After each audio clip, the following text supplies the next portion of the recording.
왕실, 양반, 고관, 대자, 대상들 발을 안 들여놓은 사람이 없었어요. 놀랍게도 조선은요, 사체의 나라입니다. 이거는 조선이라고 하는 나라가 세워지면서 바로 시작했어요. 이자가 평균 100%. 지금으로는 이거 상상을 초월하는 일이잖아요. 갚지 못하면 맞아요. 죽기도 해요. 전도 전체가 사체업을 하게 되는 거예요. 그 부조리한 세상 속으로 한번 들어가 보도록 하죠. 네, 안녕하세요. 제주대학교 국어문학과에 있는 강문종 교수입니다. 오늘 여러분들하고 같이 만나볼 소재는 조선의 금융업인데요. 놀랍게도 조선은요, 사체의 나라입니다. 사체의 나라. 민, 관 할 것 없이 그냥 전국이 그냥 사체가 없는 지역이 없었어요. 못 갚으면 뭐 끌려가서 맞기도 하고 고문을 당하기도 하고 그래요. 자, 그 부조리한 세상 속으로 한번 들어가 보도록 하죠.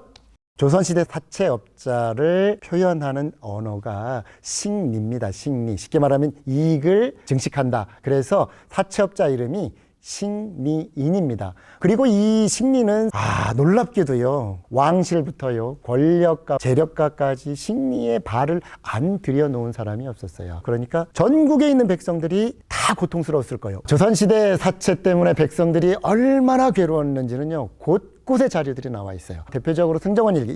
굉장히 배단이 심했어요.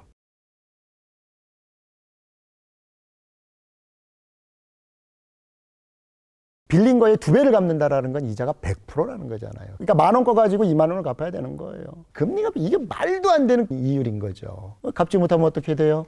맞아요. 죽기도 해요. 심지어요, 그 사람이 죽었다 쳐요. 그러면 그게 빚이 없어지나? 아니에요.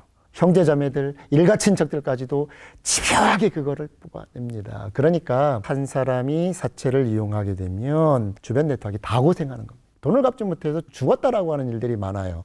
굉장히 이게 마음 아픈 사연인데요. 이 인한이라고 하는 사람이 김재원에게 사채를 이제 빌려줬어요. 근데 김재원이라는 사람이 갚으려고 해도 못 갚는단 말이에요. 그럼 어떻게 하겠어요? 도망쳐야죠. 남편은 도망갔으나 가족은 또 집에 있잖아요. 철을 잡아요. 이인환이라고 하는 악덕 사채업자는 김재원의 철을 잡아다가 사사로이 구금시키고 사사로이 채찍질을 하면서 체벌을 해요. 어떻게 하겠어요? 죽어요. 그 부인은 무슨 얘기했어요? 놀라운 거는요, 사채를 유기하려고 합니다. 그러니까 성 밖으로 버리고는 거짓으로 그녀의 목을 매서, 즉 자살한 것처럼 꾸미려고 해요. 걸리죠. 역시 하옥은 됩니다. 그러나 이 피해는 누가 더 많이 받겠냔 말이에요. 이 사채라고 하는 것이 보통 사람들을 얼마나 옥죄냐는 거죠. 조선이 사채의 국가라고 했던 거는 근거가 있습니다. 대출사업은 처음에 왕실부터 시작을 해서 관에서 시작을 했어요. 이거는 조선이라고 하는 나라가 세워지면서 바로 시작했어요. 지방 재정이 확보되지 않은 상태였기 때문에, 그러니까 특히 지방 예산을 보충하고 국방 예산을 마련하기 위해서는 방법이 없었어요. 그래서 관에서 펀드를 조성을 하고 이것을 가지고 사채업을 했던 거예요. 둔전이라고 하는 제도가 있었죠. 군부대 주변에 군부대가 운영할 수 있는 땅을 마련해서 거기서 곡식을 생산해서 그거를 예산으로 충당하는 제도가 있었듯이 그걸로는 부족했단 말이에요. 그래서 이 대출 사업을 관이 시작을 했는데 이것이 잘못 이용되기 시작하면서 민간에 결탁을 해서 그들과 같이 착취하는 거예요. 이러한 대출금을 조성하는 것을요, 굉장히 세련된 용어를 씁니다. 입본이라고 합니다. 본을 세운다. 이게 너무 고급스러운 용어잖아요, 이거. 아니, 백성들에게 고금리로 대출해 줄 거를 마련하는 거를 본을 세운다라는 말을 썼다라는 거. 나는 이런 용어를 여기 썼다라는 것조차가 좀 짜증이 나요. 그 다음에 이거를 빌려주는 것을 급채, 이게 지급할 급자예요. 급채 또는 방채 이야기를 하는데 가장 많이 출연하는 단어가 흥리, 식리입니다. 즉 사채업자 이퀄 식리인, 이렇게 하면 틀림없습니다. 사채, 힘들 때 돈을 빌릴 수 있죠. 우리 뭐 은행 가서 대출 받잖아요. 대출을 받는 게 뭐가 문제겠어요? 대출의 핵심은 금리에 있습니다. 조선시대 때 이 금리 때문에 고생했다라고 하는 것은 금리가 높았다는 거지요. 뭐 이건 어마어마했습니다. 공채와 사채를 명확히 구분하고, 공채는 그래도 관에서 하는 거니까 조금 금리가 떨어지겠죠. 20% 내외 30%를 전후해서 금리를 이제 책정을 하지요. 그리고 장리라는 긴장자를 썼으니까 이해가 될 겁니다. 장리, 고금리입니다. 이거는 놀랍게도요, 50%가 기본이에요. 그러니까 이게 50%가 맥시멈이 아니라요, 일반적이라는 거예요. 그러니까 장리라고 하는 것이 굉장히 백성들을 피폐하게 만들었겠죠. 사채 중에 최고는 감리가 나와요. 감리가 평균 100%. 그러니까 10,000원을 끼워줬는데 1년에 20,000원을 갚아야 돼. 소위 말해서 장리라는 개념보다도 훨씬 더 고리되죠. 1718년 기록인데요. 유복명이라고 하는 사람이 숙종대왕에게 이 상소를 올려요. 부잣집에서는 돈을 산더미처럼 쌓아두고 가난한 백성들에게 빌려주는데 춘궁기에는 100전의 빚을 내어야 겨우 쌀 한 말의 식량을 얻을 수 있지만 가을에 이르러서는 몇 말의 쌀을 가져야 겨우 100전의 빚을 갚을 수 있다. 그 갚니까지 논한다면 빌려준 것은 한 말인데 갚는 것은 6 내지 7말에 이릅니다. 예를 들면 이런 거예요. 한 말에 10,000원이었는데 춘궁기에 굉장히 비싼 거죠. 가을이 되면 한 말에 1,000원밖에 안 되는 거예요. 이게 수확이 되니까 물가가 떨어지잖아요. 이렇게 돈을 버는 거예요. 그러니까 이게 아주 기가 막힌 겁니다. 보통 백성들은 멋몰라서 가서 빌렸다가 그렇게 당하는 거예요. 조선시대 때는 말 그대로 먹고 살 게 없었어요. 쌀이 생산되는 그때까지 버텨야 돼요. 굶어 죽지 않아야 되잖아요. 당연히 백성들은 대출을 받을 수밖에 없었습니다. 생계형 대출이죠. 놀라운 거는요. 내수사라고 하는 관청이 있었어요. 곡식을 다루기도 하고요. 궁중에서 쓰는 잡물들, 옷감들 이런 것들을 전부 관리하는 관청이었어요. 내수사에서의 기본 직무 중에 하나는 이런 것들을 관리하면서 재정을 확보하는 업무였어요.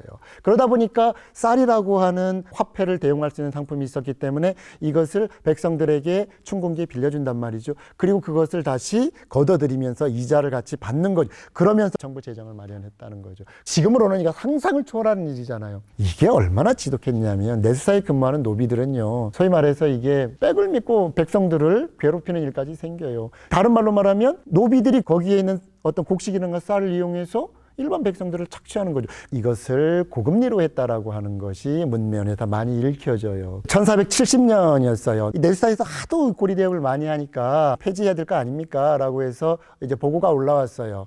성종대왕도 나름대로 왕실이 앞장서서 고리대업하는 것이 이게 백성들에게 피해가는 걸 잘 알아요. 그런데 뭐죠? 내수사는 왕실의 재정을 마련해야 되잖아요. 그래서 이율을 제한하는 명령을 합니다. 쉽게 말하면 개인 간의 이자는 50%인데 내수사의 이자는 30%로 하자. 그러니까 어마어마하게 낮아진 거예요. 관에서 하는 것은 금리를 떨어뜨리자. 우리가 이거를 폐지할 수는 없어. 세수가 모자라면 안 되잖아. 그러나 고리대는 좀 자제하고 금리를 낮추자. 이렇게 얘기했던 겁니다. 이쯤에서 우리는 궁금한 게 하나 있습니다. 주로 어떤 사람이 사채업을 많이 했을까요? 놀랍게도 조선시대 때는요. 왕실, 양반, 고관 대작, 재상들 이런 사람들까지요. 사채업을 하지 않은 사람이 없었습니다. 오죽하면 성종실록에 정부의 이 백성들을 다스린다는 이 자들이 고리대금업을 하지 않는 사람이 누가 있겠는가라고 하는 기록까지 나올 정도예요. 이런 사례들이 물론 성종 이전의 사례도 굉장히 많이 보여요.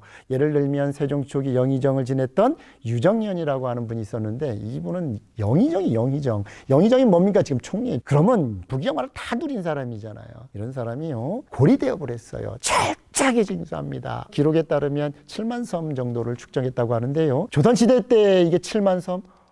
이거 어마어마했어요. 이거는 재벌이라고 보셔야 돼요. 그러니까 백성들은 뭐라고 얘기했겠어요? 굶어 죽어도 내가 진짜 자식의 금전을 쓰면 안 돼. 우리 진짜 다 죽어. 이렇게 됐던 거죠. 아니 그러면 생각을 해보십시오. 총리까지 지낸 사람이 이렇게 했다라고 하는 것은 보통 공무원들도 다 했다는 거잖아요. 대신들은 장리를 놓을 곳을 전국에 설치하고 이거를 강제로 이용하게 하는 거죠. 그래야 수입이 생기니까. 그렇게 해서 갚지 못하면 담보물을 빼앗기도 하고 굉장히 많은 것들을 착취하기 시작을 하지요. 제가 본 악덕 사채업자 중에 정말 최고는요, 최치봉이라고 하는 사람이에요. 다산이 목민신서를 쓰면서 사채 문제를 기록하기 위해서 쓴 게 아니에요. 타일러도 깨닫지 못해, 가르쳐도 고치지 못해, 죽을 때까지 그 허물을 고칠 줄 몰라. 이런 사람들은 형벌 이외에는 방법이 없어. 그 사례로 사채업자를 든 거예요. 이 사람은요, 전라도에서 활동한 사람인데 전라도 53개 읍에요 지점을 만들어요. 근데 이 지점장들이 누군지 아세요? 아전이라고 하면 이 지방공무원의 팀장급들이거든요. 그리고 걔네들한테 돈을 팍 풀어요. 그러니까 전도 전체가 사채업을 하게 되는 거예요. 그런데 놀랍게도 이노익이라고 하는 전라도 감사가 탁 내려옵니다. 아무것도 통하지 않는 분이야. 그래서 최치봉을 잡아들여서 죄를 묻습니다. 곤장을 딱 때리고 나서 몇 개의 고을을 돌아다니면서 옥에 가두고 약간 치욕을 주는 거예요. 얼마나 백성들이 분노가 찼겠냔 말이에요. 그러다가 결국 고창에서 죽음을 맞이해요. 그러니까 이게 얼마나 지독한 사채업자였다라는 게 우리가 이해가 됩니다. 정부가 이걸 손을 놓을 수는 없잖아요. 그럼 국가 개입해야죠. 고리대를 근절시키기 위해서 굉장히 많이 노력했던 왕 중에 한 분이 세종대왕이에요. 그래서 세종대왕 같은 경우는 금리를 떨어뜨리기 시작을 합니다. 이자는 연 10%를 넘을 수 없어. 만약에 한 달 기준으로 한다, 한 달에 3%를 넘지 못해. 보통 20, 30%도 굉장히 낮은 금리였는데 50%, 100%, 200% 냈던 것을 10%로 딱 못을 박아버린 거예요. 그러니까 어떻게 했겠어요? 백성들은 좋아하겠죠. 또한 원금의 이자 총액이 넘을 수 없는 거예요. 쉽게 말하면 10,000원을 빌려주고 이자가 10,000원이 넘어서는 절대 안 돼. 이것을 일본 1리 원칙이라고 해요. 이거를 철저하게 고수합니다. 그리고 사창을 운영을 했어요. 아주 낮은 저리로 국물을 빌려주는 제도를 운영하기도 했죠. 그런데 이제 또 이 사창이라고 하는 것은 저리로 하다 보니까 얼마나 많은 사람이 몰려갔겠어요. 재정이 바닥나기 시작하죠. 즉 예산이 고갈되기 시작하는 겁니다. 임진왜란이 끝나고 나서 제도가 헝클어지기 시작합니다. 쉽게 말하면 국가의 통제력이 굉장히 약해지죠. 또 하나는 국가의 재정이 전쟁 이후에 굉장히 약화된단 말이에요. 그래서 다시 이것이 복원이 되는데 조선 후기로 들어갈수록 더 심해지고 계속 반복이 되는 거죠. 한 달에 3%에서 10%가 넘어가는 고리가 출현하기 시작하죠. 그러니까 한 달에 10%면 연 120%잖아요. 끔찍한 거예요. 그러다가 이제 1717년 숙종이 실제 화폐라든지 또는 배라든지 또는 쌀을 중심으로 한 어떤 곡식 이런 것들을 제한을 합니다. 쌀, 배, 곡식 이런 것들은 화폐의 역할을 했기 때문에 매우 중요한 관리 대상이에요. 그러니까 배는 20%를 절대 넘어서는 안 돼. 곡식 쌀은 50%를 넘어서도 절대 안 돼. 라고 하는 것을 어명으로 내립니다. 영조도 마찬가지예요. 영조는요, 속대전에서 공사를 막론하고 돈이나 곡식의 구분 없이 연 20%의 이자율을 넘지 못하게 한다라고 못을 박아버립니다.